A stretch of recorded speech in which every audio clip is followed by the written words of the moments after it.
y el estado hemodinámico de la paciente, sino también vamos a tomar en cuenta el bienestar del feto, ¿no? Porque ya puede ser viable el fetito en esa edad gestacional.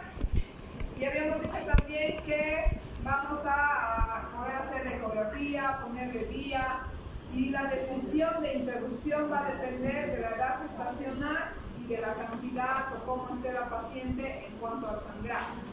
Entonces vamos a empezar a hablar de las patologías y vamos a ver lo que es la placenta previa. Ya les había hecho un dibujo la semana pasada en donde les dije que normalmente la placenta se ubicaba en el fondo uterino, ¿verdad? Entonces esa es la localización normal de la placenta. Cuando esa placenta por algún motivo se va a localizar en el segmento inferior, se conoce como placenta previa. Eso quiere decir que está previo a la presentación. Normalmente primero debería salir el feto y luego la placenta para que todo vaya bien, pero imagínense que si primero se sale la placenta, el feto deja de tener el intercambio, ¿no?, de circulación con la madre. Entonces, la placenta previa va a ser toda placenta que se inserta en el segmento inferior y se va a clasificar de acuerdo a su relación con el orificio cervical. El cervix tiene dos orificios, ¿no?, el cervical interno y el cervical externo. O sea, el que está adentro y el que está afuera. Su relación con este orificio cervical interno va a dar la clasificación de las placentas previas.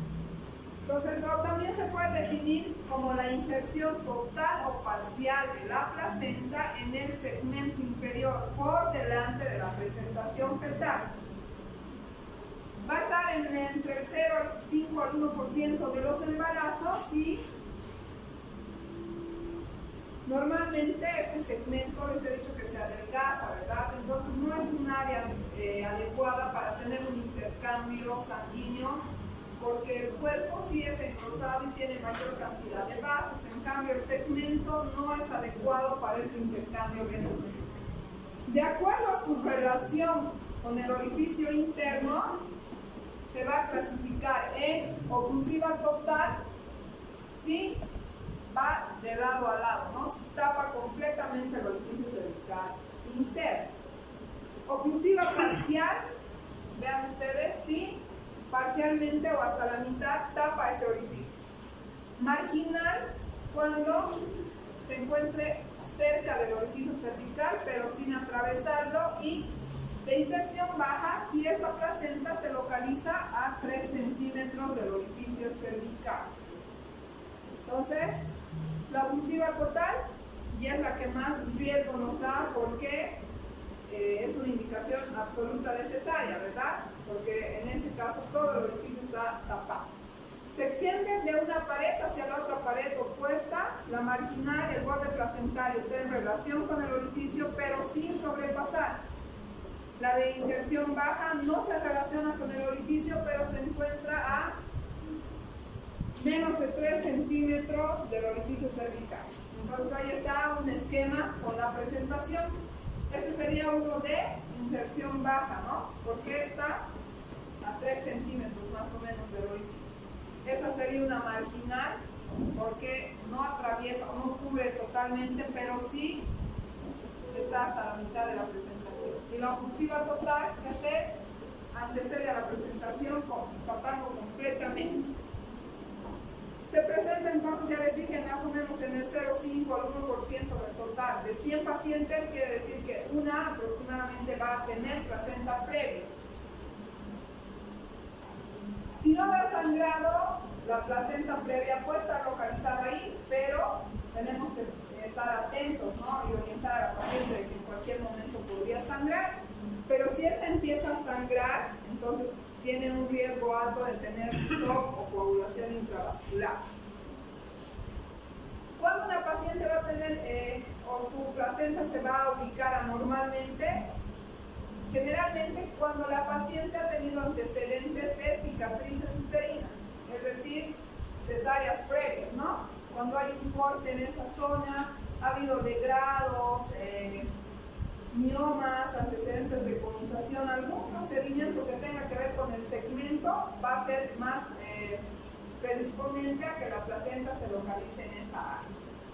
Entre los factores ovulares, los embarazos gemelares, a veces por el espacio y demás, se localizan en el segmento inferior. Si ha habido antecedente de placenta previa, una paciente puede repetir en su siguiente embarazo, entonces por eso es importante preguntar los antecedentes. Las malformaciones fetales, las displasias de presentación también pueden llevarnos a tener una placenta previa. Exactamente se desconoce el por qué la placenta se va a ir a insertar en esa zona, pero normalmente se supone que el tejido trofoblástico tiene una superficie menor de inserción en esta zona, ¿no? Y va a haber una perturbación o no va a haber un adecuado intercambio deciduo-miometrial en la zona del segmento. Entonces, la misma, solamente para recordarles, especialmente el antecedente de una cicatriz uterina, ya sea por cesárea, miometomía o de grado, las mayores de 35 tienen más predisposición, quizás también porque han estado más tiempo enfrentadas a alguna cesárea, de grados, ¿no?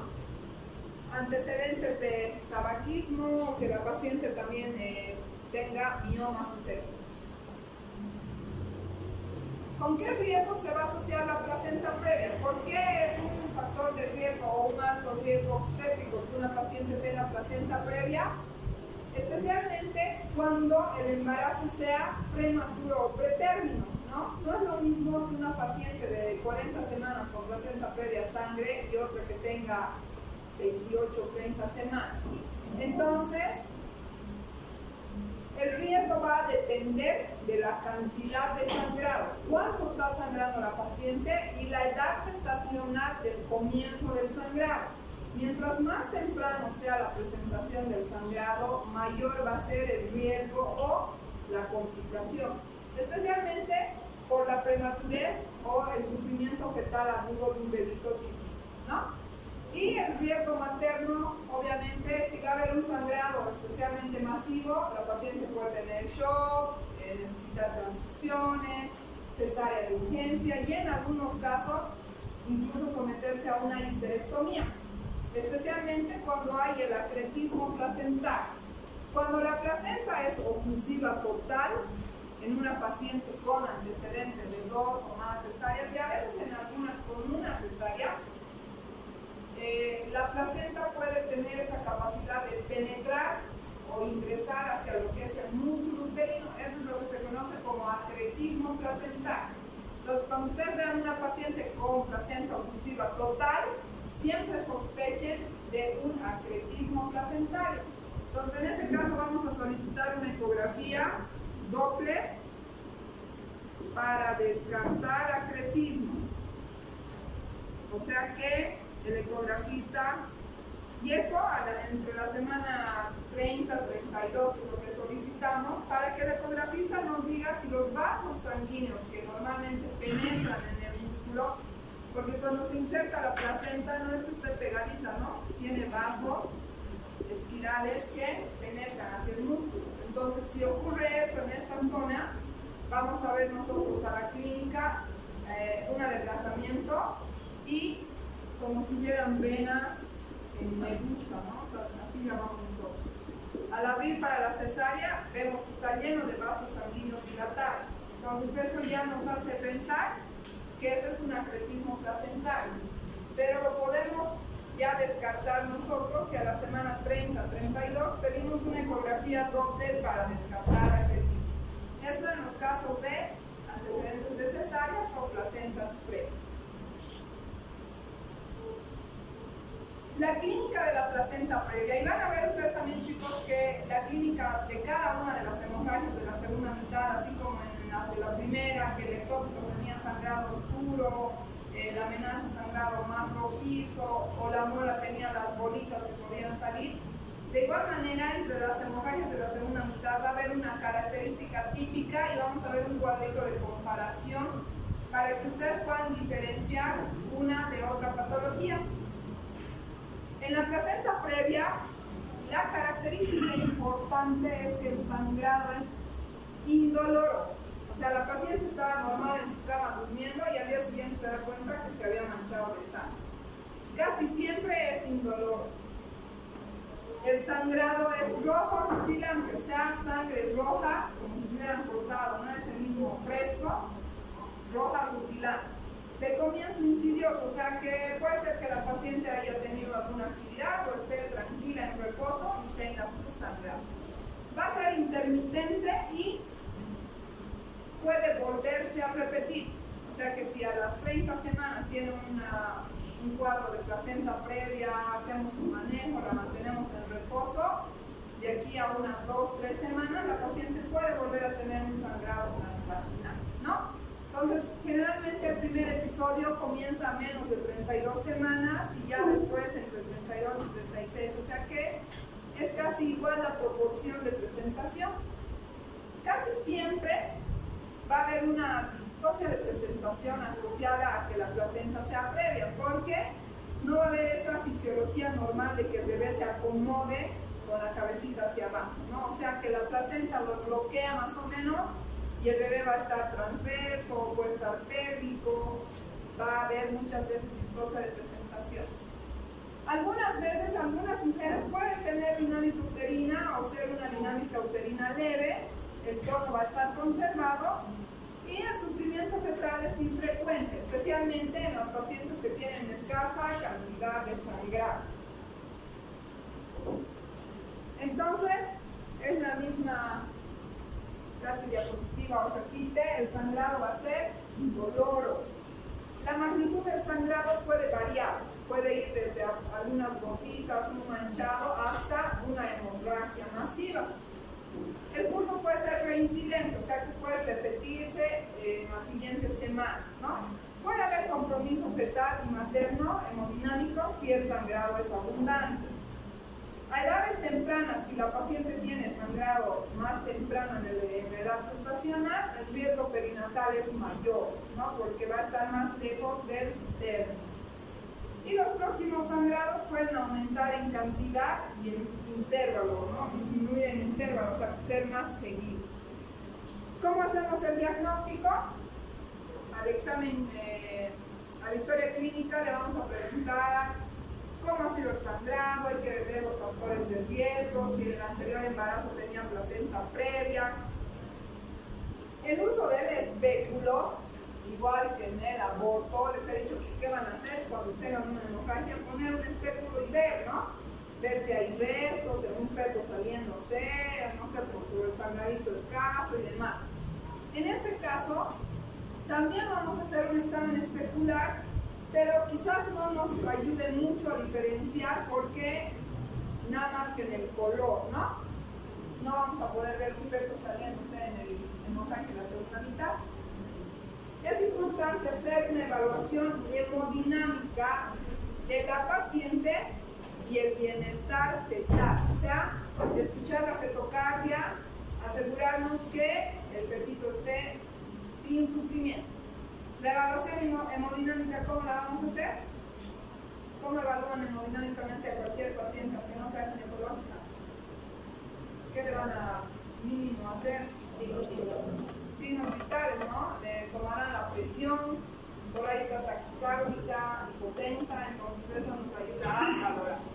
Algo importante en la placenta previa y que no se deben olvidar es no realicen tacto vaginal a una placenta previa. ¿Por qué?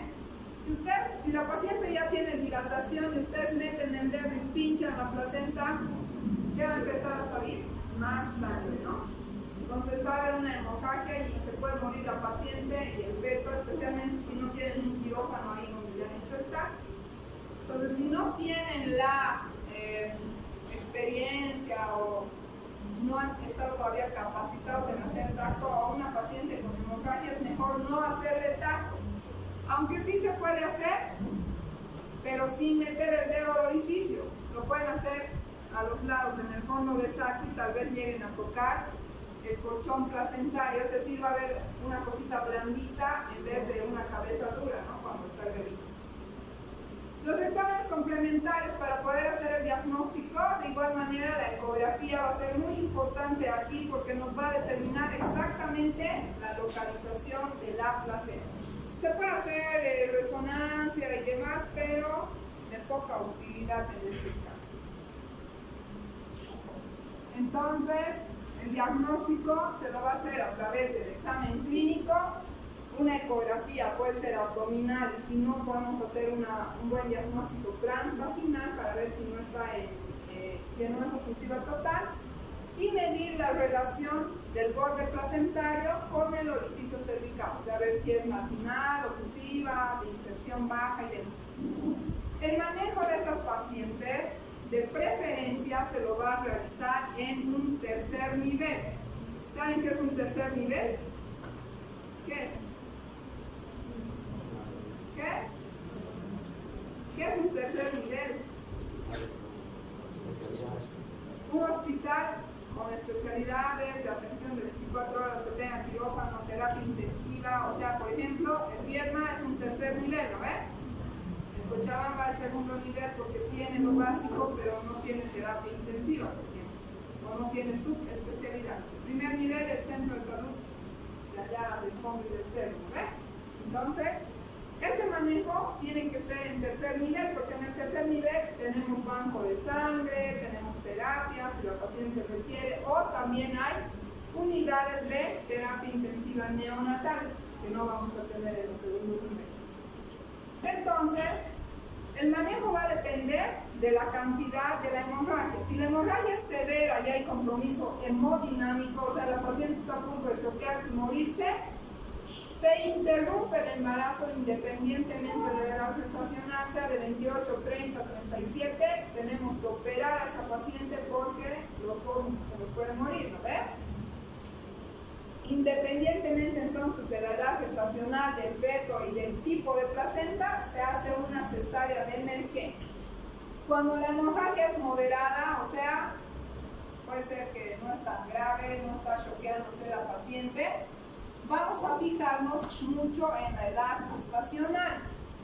Si se puede hacer un manejo conservador de estas pacientes porque es menor de 36 semanas, necesitamos madurar al feto, ¿no?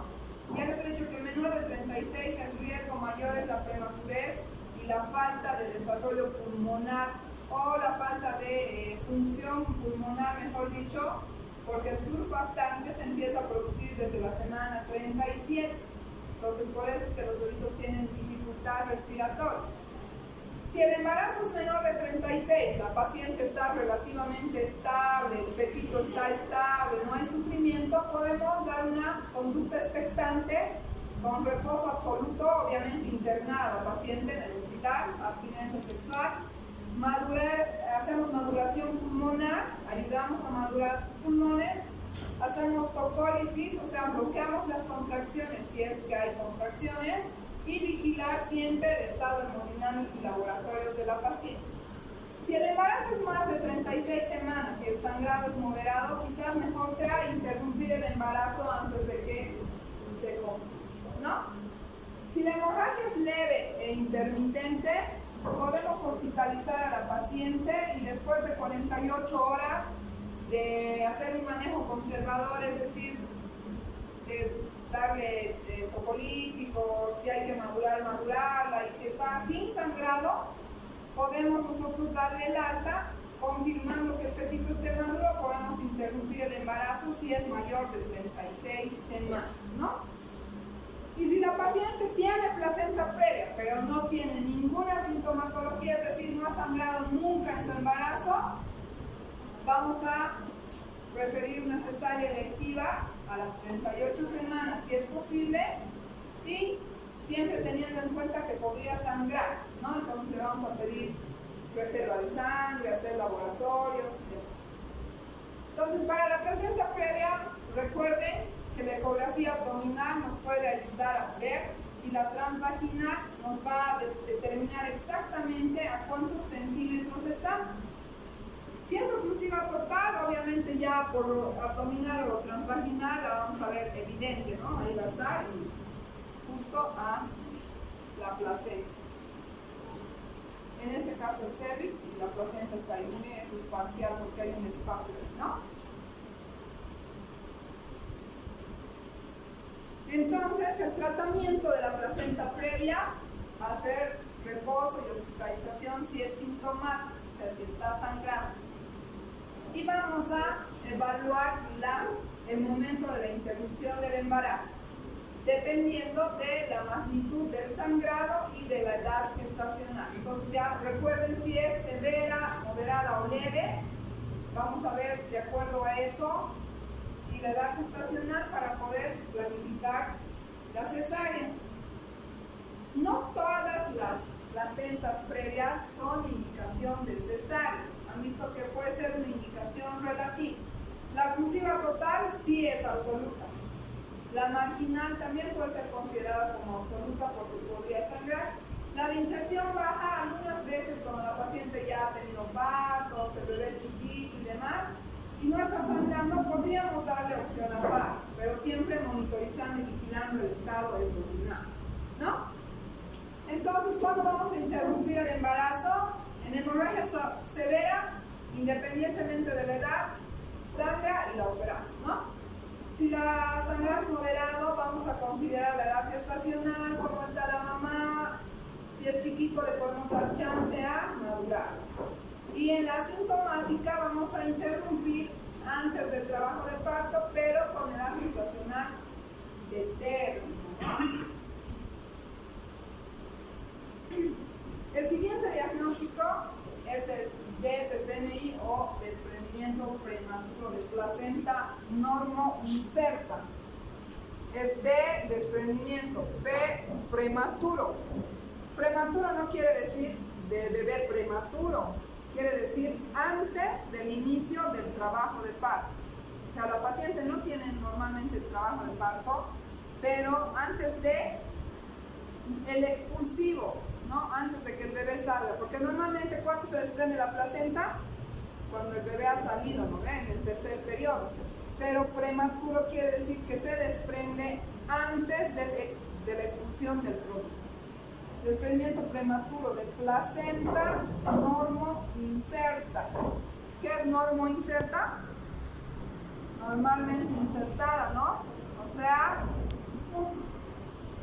la placenta va a estar en su sitio normal de inserción, pero va a empezar a separarse de esa unión que tiene con el útero y va a empezar a formarse un coágulo, un hematoma retroplacentario, ¿no? O sea, que va a ir variando, puede ser de un cc hasta 1 litro de sangre o más ahí en el coágulo. Entonces, el desprendimiento prematuro de placenta es la separación de la placenta de su sitio de inserción después de la semana 20 y antes del nacimiento del bebé o del feto. Puede ser total o parcial, es decir, que puede ir avanzando de a poquito o se puede separar completamente. Recuerden siempre que la placenta es el medio de intercambio de nutrientes y sangre entre el bebé y la mamá. Entonces, que si no hay unión de la placenta, ¿qué le va a pasar al bebé? Se va a morir porque no le está llegando sangre y el bebé no tiene sangre propia o no es autónomo, ¿no?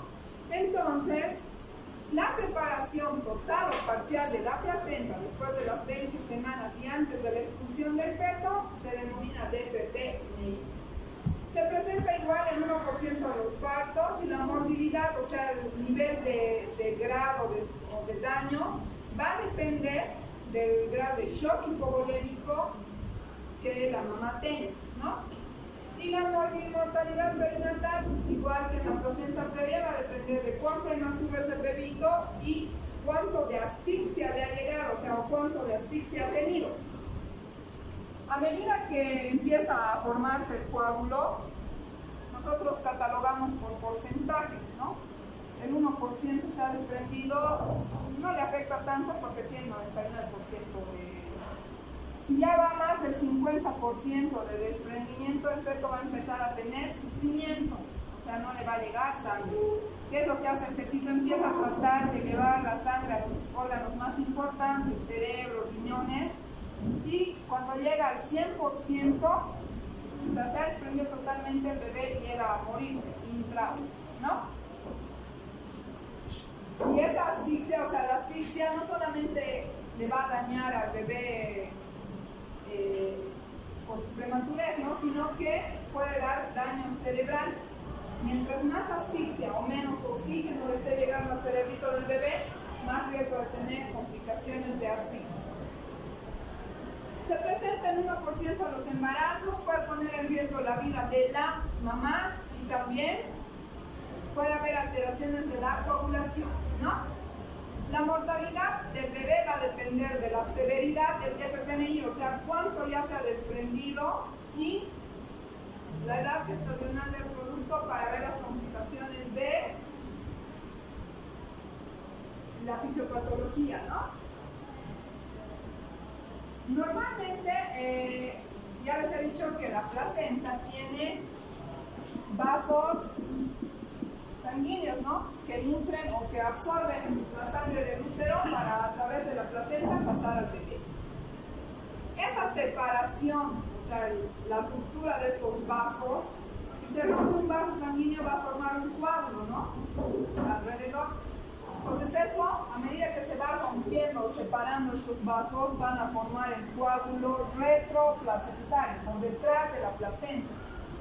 Esto va a causar una hemorragia y una infiltración miometrial. Recuerden que el espacio entre la placenta y el útero es virtual, o sea, no hay espacio, no están bien adheridos. Esa sangre o ese coágulo que está detrás de la placenta no tiene el espacio fácil para poder drenarse, ¿no? No va a salir como la placenta previa por ahí, no va a tener un espacio. Entonces, ¿qué es lo que ocurre? Que este coágulo va a empezar a infiltrarse o a migrar hacia el músculo uterino. Intenta salir por algún lado, ¿no? Y va a penetrar a estas células o fibras del músculo y va a causar una infiltración miometrial.